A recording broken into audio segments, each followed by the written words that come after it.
Watch me lose 100 pounds on a cruise ship in real time. There was a time in my life when I felt unstoppable, young, strong, fit, confident. I could move easily, sleep easily, breathe easily. My body worked with me. And somewhere along the way, life happened, stress happened, trauma happened, business happened, survival happened, pizza happened. And little by little, the man I used to be started disappearing. Not all at once. That's the dangerous part. Obesity doesn't usually arrive in one dramatic moment. It arrives quietly, one exhausted decision at a time, one drive-through at a time, one stressful night at a time, one I'll deal with it later at a time. Until one day, you look in the mirror and barely recognize yourself anymore. At my heaviest, I weighed 345 pounds. And the truth is, people think obesity is laziness. Most overweight people know exactly what healthy food is. We know broccoli exists. That's not the issue. The issue is emotional survival, stress, pain, loneliness, trauma, exhaustion. Food becomes comfort. And eventually your body starts paying the price. Your energy drops. Your sleep gets worse. Your joints hurt. Your confidence disappears. You stop living. You start managing decline. And what scared me the most was realizing this wasn't just about the weight anymore.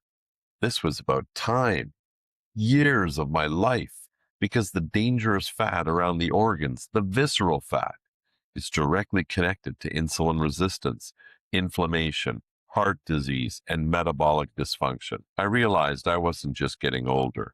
I was accelerating aging. So I made a decision not to become perfect, not to become an influencer, just to fight for my life back. And strangely enough, the place where I started changing the most was on cruise ships.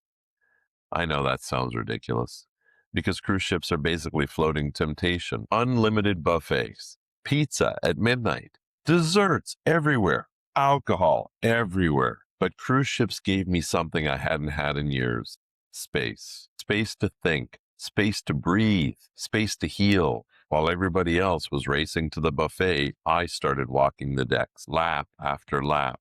Morning sunrises, late night ocean air, miles of walking while the ship crossed entire oceans. And slowly, my body started waking back up. But another thing changed my life too.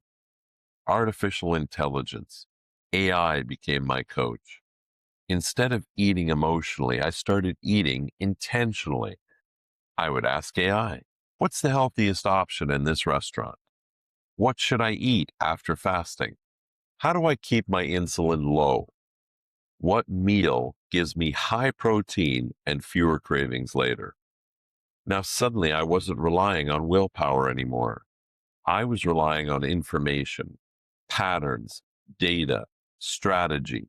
I stopped eating like every meal was entertainment and started eating like my future depended on it, because it did. I learned about fasting, about insulin, about why constantly eating keeps insulin elevated and traps the body in a storage mode instead of fat burning mode.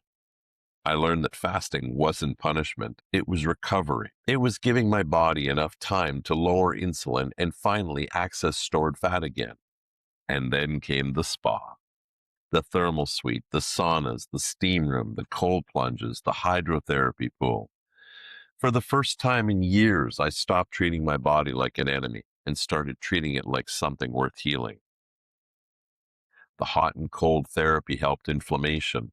The steam helped me breathe better. The quiet helped lower stress.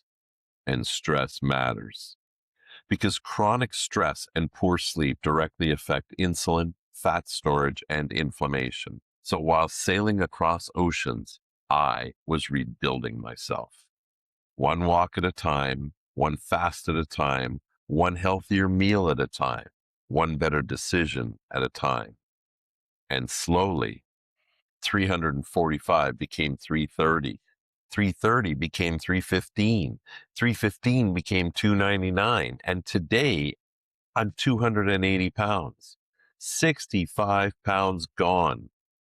That's not just weight loss. That's a man getting years of his life back. That's inflammation dropping. That's mobility returning. That's energy returning. That's hope returning. Because losing weight changes more than your body, it changes your identity. You begin trusting yourself again. Every healthy choice becomes evidence, evidence that you are no longer surrendering, evidence that you still have fight left in you. So if you're watching this and you feel trapped inside your own body, hear me carefully. It's not too late. Your body wants to heal. Your future is still waiting for you, but nobody can walk that road except you. One meal, one walk, one fast, one decision at a time. Live, learn, wisdom earned.